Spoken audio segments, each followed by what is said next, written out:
Hey, this is Russ Bain with the Role Playing Bubble Radio. This is RPPR episode 204, Tips on Writing Scenarios Fast. I know it's been a hot minute since we've done an RPPR episode, but I've been very busy. We have been expanding our YouTube presence. So I just wanted to let everybody know about that first. Aside from mirroring all of our episodes on YouTube, well, not all of them yet, we're getting a lot of episodes up on YouTube, including our newest actual plays. And of course, this episode will be on the YouTube channel. And you can watch it. And we have a lot of cool visuals to go with it. But we have some exclusive YouTube only videos on the RPPR YouTube channel. Yeah, right now we have RPPR Still Wakes the Deep. So Chris, who has been in our Savage Rifts campaign, he is also really good at video editing. And so we have started playing through the new horror game Still Wakes the Deep, which is set on an oil rig and off the coast of Scotland in 1975. And some weird things are happening. And Chris has been playing it and I've been commenting on it. So it's been a lot of fun to talk about it or to to play through it.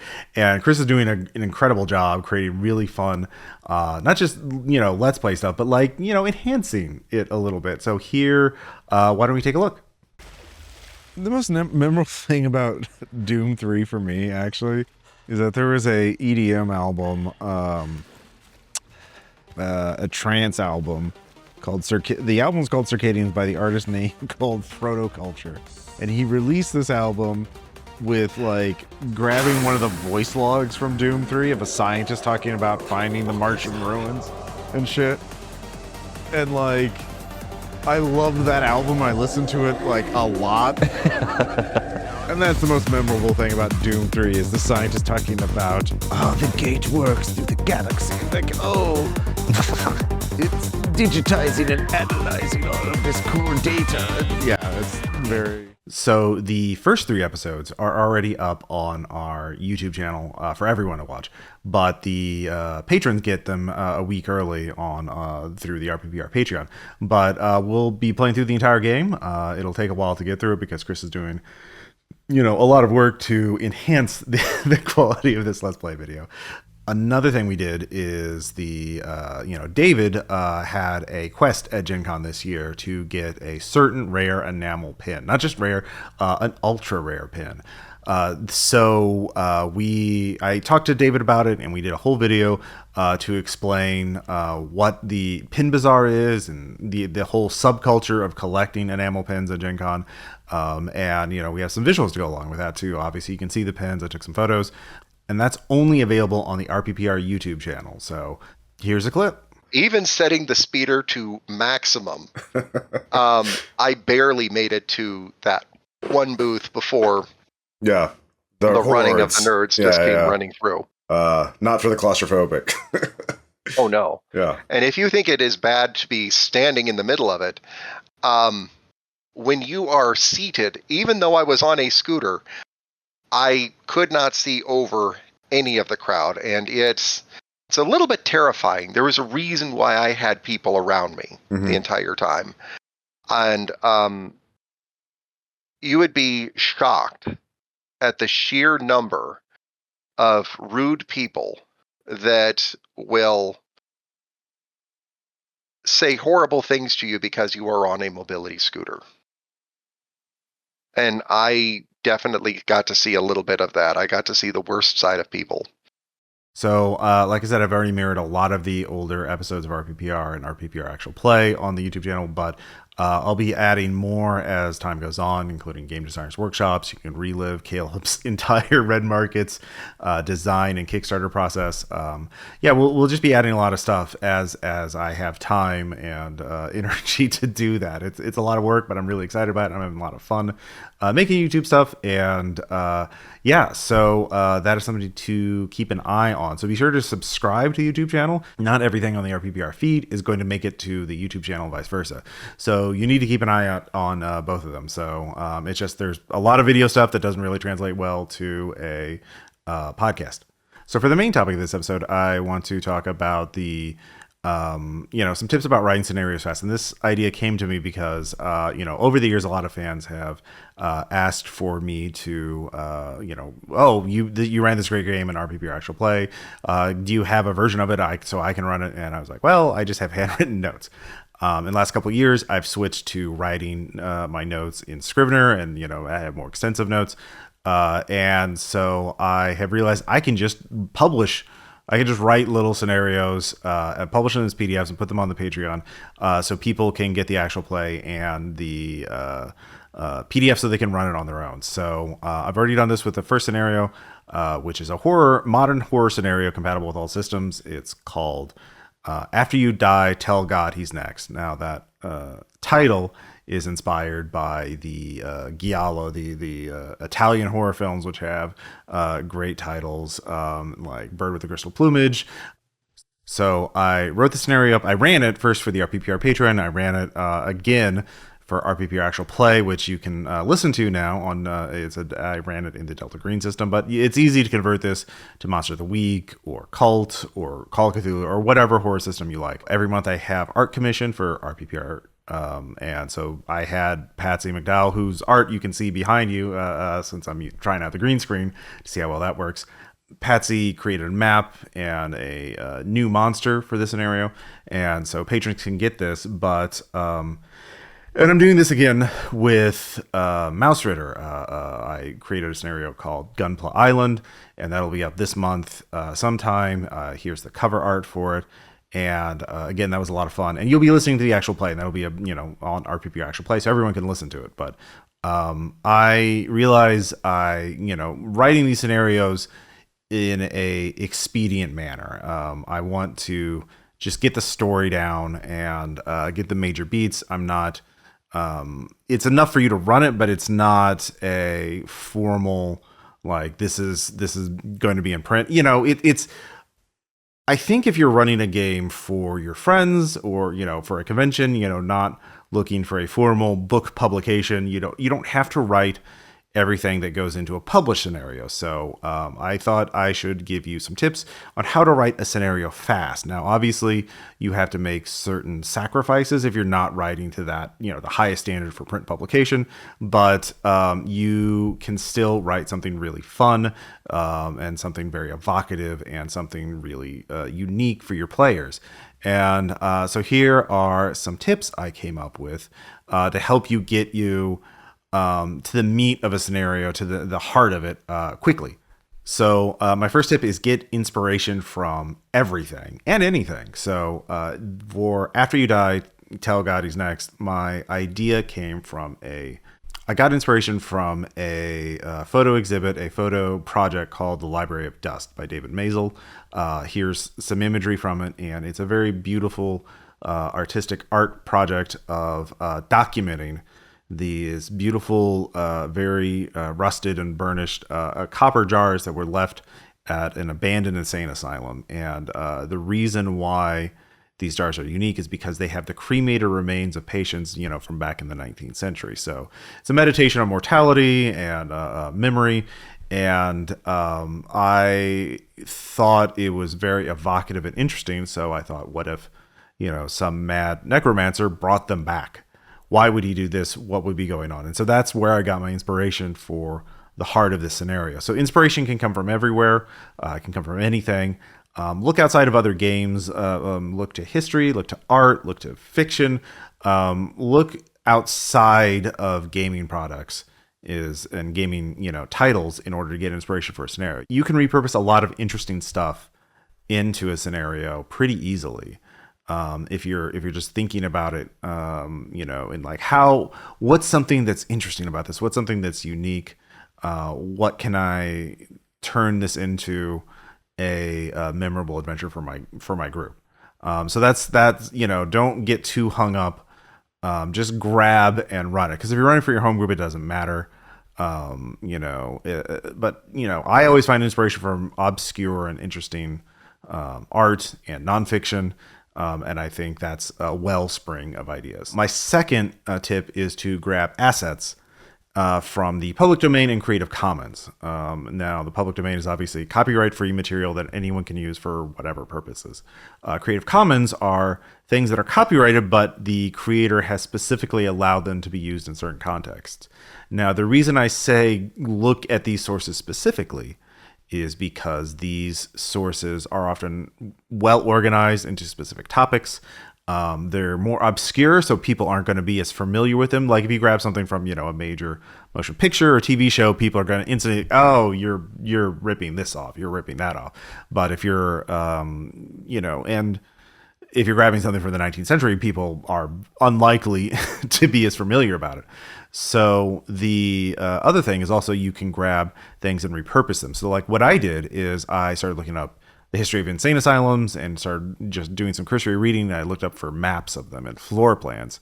And what I found was the map of a insane asylum from the 19th century from Ohio. And it was this lovely map. Here it is. And I realized this is a great map for an RPG.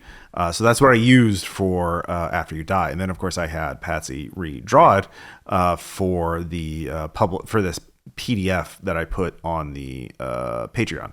But, this public domain map is perfect for an encounter, especially if you're running it. And then there are also floor plans. There's tons of old floor plans, tons of public domain and Creative Commons licensed floor plans. And those are so useful as maps. They can easily be converted into dungeons or interesting locales for a fight. You just look outside the most obvious stuff, and you'll find a lot of really cool material that you can use.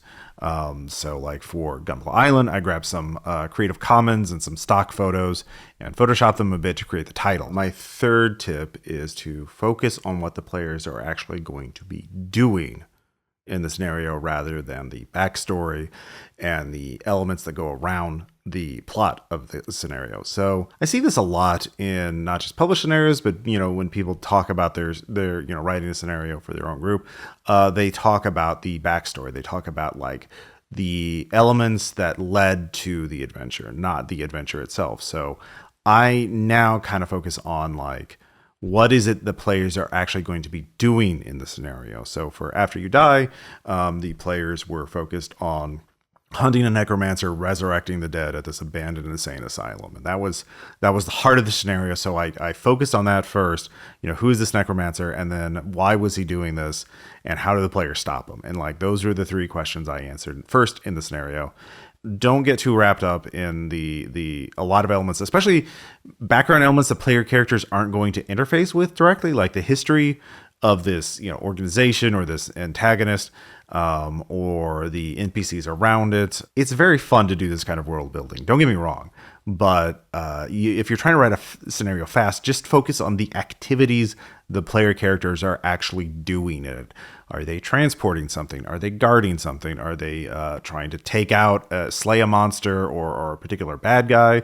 Or are they trying to investigate a mystery and solve it? What are they doing? And then write on how they do it and how they finish the story, or like with the options for finishing the story, like how do they achieve their goal, or what happens if they don't achieve their goal. So that is the heart, I think, of a good scenario is, what's happening? What's actually happening? We could talk about, railroading versus sandbox and giving player choices, but like at some point, the players are doing something in the scenario. So what is it? And talk about that.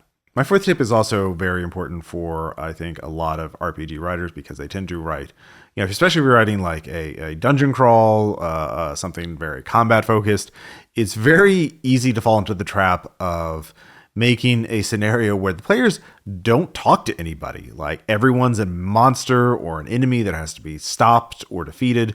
There's puzzles and traps, but like, that's it. Like, have players just be able to talk to people. They don't have to be allies. They could be neutral. They could be bystanders. They could even be antagonists. Of course, it's very tricky to have an antagonist who presents themselves as neutral or even helpful at first, and then like, aha, because the players could always like, oh, that guy's a bad guy, and take them out before you want them to. But like, give them somebody to talk to. Give them a couple of somebodies to talk to, because what is role playing but talking with your friends for hours? giving them someone to talk to, giving them multiple characters, and just like, it doesn't even have to be that important to the plot. It can be something that is fun and interesting and memorable. Like players will remember the weirdo in the bar, or the funny little goblin merchant, or just someone who's not necessarily important. Like, what's the point of role playing if you don't have something fun to talk about after the game? People like I remember Grim Scribo, the goblin. He's fun, and they want to see him again. So I know in After You Die, I added, the players are accompanied by an NPC who is an expert, the brother of the necromancer, but he's not helping them fight. He's just, sort of a guide and expert on the subject. But there's also I call him the prophet. He was a preacher before he was resurrected, and now since he's come back to the life as an undead, the necromancer just abandoned him, threw him out in the woods, and now the prophet is trying to gather these other aimless, wandering undead and to form his own cult. And he has information that could be helpful to the players, but he's also weird and kind of creepy. And what does he want in exchange? So there's some tension there, and the players can choose whether to get his help or to kill him or just ignore him. But at least they have that choice, and they have someone to talk to. So I think, again, and also conversations, let's be honest, can eat up a lot of time that you don't have to prep for. You just have to, role play this person. So that's a lot of fun too. And then my final tip is, don't worry too much about game mechanics and stats and that kind of thing. Like, for a lot of your villains and a lot of your adversaries and monsters, you can just take existing ones from your game and reskin them. This bodyguard can use the stats of a soldier or a cop, or this orc or this mutant can have the stats of an orc, or you get the idea. So feel free to copy and modify game mechanics, and if your scenario hinges around some unique mechanic, I mean, that's fine. Like body swapping, or a time loop, or something very weird, that's fine. But just don't get too overboard, because also this will be, if it's a new mechanic that you're coming up for this scenario, it's going to be a playtest, right? It's not, you're going to want to, it's not going to be perfect the first time you write it. So write it out and be ready to take notes, and then sort of especially if you're wanting to run it again, then you can improve upon it. But so I think that's for After You Die, I didn't even put in stats for any of the characters or monsters, because they're archetypal. The necromancer, the raving undead, the lost soul. These can be easily statted out in most modern horror games. There's generic foe stats blocks for in most modern horror games. So I wasn't too worried about that. But those, I think these tips can just help you focus on what's important for a scenario. Focus on the core elements, the things that players are going to remember, the players are going to be doing. Don't get caught up in doing fun world building or anything like that. If you're trying to write it fast, now obviously the more time you spend, the better it's probably going to be at the end. But we only have so much time in the day, and if it's better to write a fast scenario than no scenario, you know what I mean? It's fun, and you want to create something memorable and unique for your player group. That'll mean everybody has a lot more fun in the game, and I think that's what we're all here to do anyway, is to have this fun storytelling experience and have a good time with our friends. And by sort of focusing on the heart of a scenario and not worrying too much about the details, you can write one a lot more efficiently. But if you have more questions about this, feel free to comment below, or we have a Discord where we can talk about this for the RPPR Patreon. Thank you so much for listening to this episode. If you want to help support RPPR, check out the RPPR Patreon. You'll be able to get some new scenarios. We have bonus podcasts. We have a lot. I mean, I've been doing this since almost 10 years now on the Patreon. So there's a lot of bonus content if you're a new patron. There's artwork, there's maps, there's scenarios, we're doing a lot of different podcast series, including deep dive reviews of old RPG material. And yeah, it's a lot of fun, and there's a great community here on our Discord. So, but anyways, we'll be having some more stuff coming up on RPPR soon. We're going to be doing a game designer. We're going to be doing a game designers workshop with Bridget to talk about her game, which is anime inspired from Fate Stay Night, and she's using Forged in the Dark for that. So that's coming up on the main RPPR podcast. And we have another historical Call of Cthulhu World War I game coming up from Adam Scott Glancy, and a lot of other cool stuff. So stay tuned, and thank you so much. We'll talk to you later. Bye.